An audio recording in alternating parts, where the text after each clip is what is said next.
Assalamualaikum warahmatullahi wabarakatuh. Perkenalkan, saya Haris Ridho Julianta dari Prodi Ilmu Komunikasi Universitas Tanjung Pura. Dan kali ini saya akan menjelaskan tentang beberapa teori-teori komunikasi. Baik, yang pertama saya akan menjelaskan tentang komunikasi interpersonal, di mana komunikasi interpersonal ini merupakan sebuah pertukaran informasi, ide ataupun pendapat dengan dua orang ataupun lebih. Contohnya seperti kita berinteraksi ataupun berbincang, itu termasuk komunikasi interpersonal. Kemudian yang kedua, ada komunikasi intrapersonal. Komunikasi intrapersonal ini bisa terjadi apabila seseorang sedang berkomunikasi dengan dirinya sendiri. Entah itu seperti sedang memikirkan sesuatu ataupun entah overthinking, itu termasuk di dalam komunikasi intrapersonal. Kemudian ada teori penyebaran informasi atau biasa disebut dengan diffusion of innovation. Itu merupakan teori yang dicetuskan oleh Everett Rogers, yang dimana teori ini menjelaskan bagaimana, mengapa, dan seberapa cepat inovasi baru diterima dan menyebar dalam suatu kelompok ataupun suatu masyarakat. Kemudian ada teori komunikasi penyiaran ataupun broadcasting theory, yang dimana teori ini dicetuskan oleh Paul Lazarsfeld dan juga Arthur Herzog, yang dimana teori ini membahas tentang peran media penyiaran dalam mempengaruhi persepsi dan sikap masyarakat. Yang dimaksud bagaimana tentang media-media yang sudah menyebar saat ini untuk mempengaruhi sikap masyarakat terhadap informasi yang mereka serap ataupun yang mereka dapatkan. Kemudian ada teori komunikasi simbolik atau symbolic interactionism yang dicetuskan oleh George Herbert Mead, yang dimana teori ini menekankan pentingnya simbol dan interaksi sosial dalam pembentukan identitas individu dan masyarakat, yang dimana berarti ditekankan tentang simbol dan interaksi sosial, seperti bagaimana masyarakat menyerap simbol-simbol tersebut untuk pembentukan identitas mereka. Setelah itu ada teori agenda setting yang dicetuskan oleh Maxwell McCombs dan juga Donald Shaw, yang dimana teori ini menjelaskan bahwa media massa itu memiliki kekuatan untuk menekankan agenda publik dengan memilih topik yang akan diperbincangkan oleh masyarakat. Contohnya misalnya ada suatu trending topik pada media massa saat ini, dan itu akan menjadi perbincangan masyarakat ataupun orang-orang di saat itu juga. Selanjutnya ada teori ketergantungan media atau media dependency teori yang dicetuskan oleh Sandra Ball-Rockets dan juga Melvin DeFleur, yang dimana teori ini mengungkapkan bahwa individu dan masyarakat itu sekarang tergantung pada media untuk informasi, hiburan, dan juga pemenuhan kebutuhan lainnya. Contohnya saja, diri kita sendiri sekarang sudah sangat bergantung kepada media seperti Instagram, TikTok, Twitter, ataupun media sosial dan media massa lainnya untuk mendapatkan sebuah informasi yang sedang terjadi sekarang.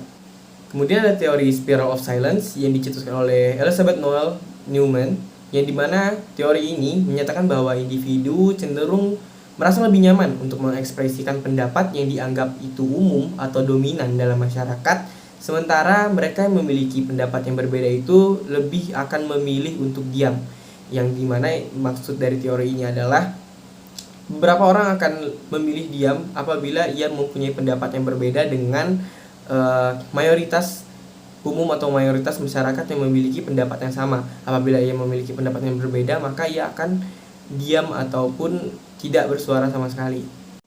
Kemudian ada teori konvergensi budaya ataupun cultural convergence theory yang dicetuskan oleh Harold Innis dan juga Marshall McLuhan, yang dimana dijelaskan bahwa teori ini mengungkapkan bagaimana perkembangan teknologi komunikasi ini mempengaruhi pertukaran dan penyebaran budaya di seluruh dunia, yang dimana ini bisa dikaitkan dengan era globalisasi sekarang, yang dimana pertukaran informasi dan penyebaran budaya itu mudah sekali diterima oleh masyarakat di seluruh dunia. Dan contohnya saja bagaimana di Indonesia dipengaruhi oleh westernisasi dan juga beberapa budaya-budaya lainnya yang bukan budaya Indonesia tetapi masuk dan diterima oleh masyarakat Indonesia itu sendiri. Kemudian selanjutnya ada teori framing yang dicetuskan oleh Erving Goffman dan juga Robert Enman, yang dimana teori ini menjelaskan bagaimana media ataupun aktor komunikasi itu menggunakan kerangka ataupun frame untuk menginterpretasikan dan menyajikan informasi, serta bagaimana kerangka tersebut mempengaruhi persepsi publik.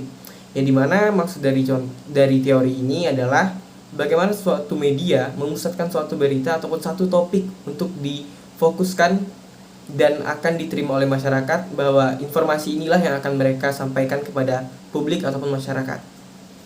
Setelah itu ada teori pertukaran sosial ataupun social exchange theory yang dicetuskan oleh George C. Humans dan juga Peter Blau, yang dimana teori ini menyatakan bahwa individu melakukan interaksi sosial itu dengan mempertimbangkan biaya dan juga manfaat yang mereka peroleh dari interaksi tersebut.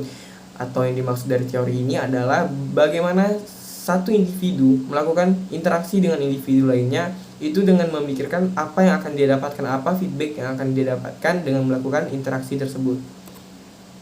Kemudian ada teori komunikasi persuasif ataupun elaboration likelihood model yang dicetuskan oleh Richard E. Petty dan juga John Cacioppo, yang dimana teori ini menggambarkan dua jalur pemrosesan pesan persuasif melalui pemikiran yang teliti atau elaboration dan melalui pemikiran yang sederhana.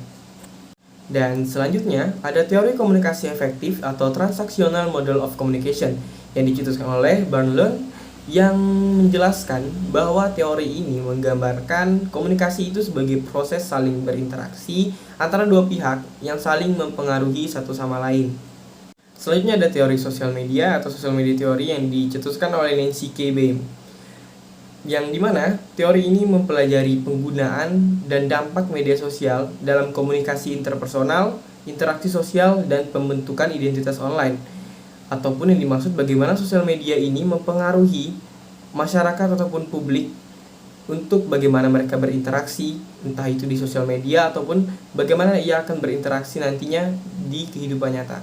Dan selanjutnya ada teori komunikasi konflik atau conflict communication theory yang dicetuskan oleh Kenneth Burke dan juga Martin Dutch, yang dimana teori ini mempelajari komunikasi itu dalam konteks konflik antar individu, kelompok, ataupun negara, serta strategi untuk mengelola dan menyelesaikan konflik tersebut. Kemudian ada teori semiotika ataupun semiotics teori yang dicetuskan oleh Ferdinand de Saussure dan juga Charles Sanders Peirce, yang menjelaskan bahwa teori ini itu mempelajari tanda-tanda dan juga sistem makna yang digunakan dalam komunikasi, termasuk bahasa verbal, simbol, dan juga visual dan gestur fisik.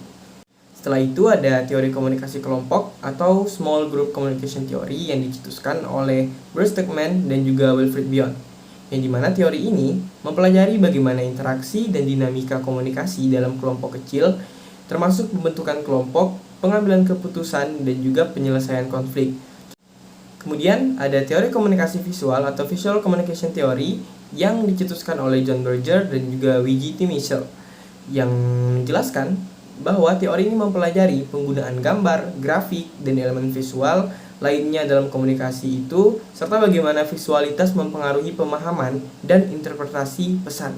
Selanjutnya ada teori komunikasi massa atau mass communication theory yang dicetuskan oleh Harold Laswell, Wilbur Schramm, dan juga Marshall McLuhan, yang dimana teori ini mengkaji proses komunikasi yang melibatkan penyebaran pesan pada halayak massa melalui media massa seperti surat kabar, radio, televisi, dan juga internet. Selanjutnya ada teori komunikasi keluarga, family communication theory, yang dicetuskan oleh Gregory Bateson dan juga Paul Watzlawick. Dan teori ini mempelajari pola komunikasi dalam konteks keluarga, termasuk interaksi antara anggota keluarga, resolusi konflik, dan juga pembentukan identitas keluarga. Kemudian yaitu Broadcasting and Controlled Message Theory yang dicetuskan oleh Harold Laswell, yang dimana teori ini fokus pada peran media penyiaran dalam menyebarkan pesan yang dikendalikan oleh pemerintah ataupun kekuatan politik lainnya. Dan kemudian ada teori komunikasi terapeutik ataupun therapeutic communication theory yang dicetuskan oleh Carl Rogers dan juga Virginia Satir. Dan teori ini berkaitan erat dengan komunikasi antara terapis dan juga kliennya dalam konteks penyembuhan dan juga perubahan perilaku sang klien. Dan yang terakhir ada teori pola komunikasi ataupun communication network theory yang dicetuskan oleh David Caberlow. Dan teori ini mempelajari pola komunikasi di antara anggota suatu kelompok ataupun organisasi dan bagaimana struktur komunikasi tersebut mempengaruhi kinerja dan efektivitas kelompok tersebut. Dan itulah tadi beberapa teori-teori komunikasi yang dimana teori-teori komunikasi ini dapat membantu kita dalam kehidupan kita sehari-hari, entah itu bagaimana kita berinteraksi dengan sesama, ataupun dengan masyarakat dan individu lainnya, dan juga bagaimana teori ini dapat membantu kita dalam membentuk sikap ataupun perilaku kita dalam kehidupan sehari-hari. Dan demikianlah, saya Harto Julianta. Terima kasih. Wassalamualaikum warahmatullahi wabarakatuh.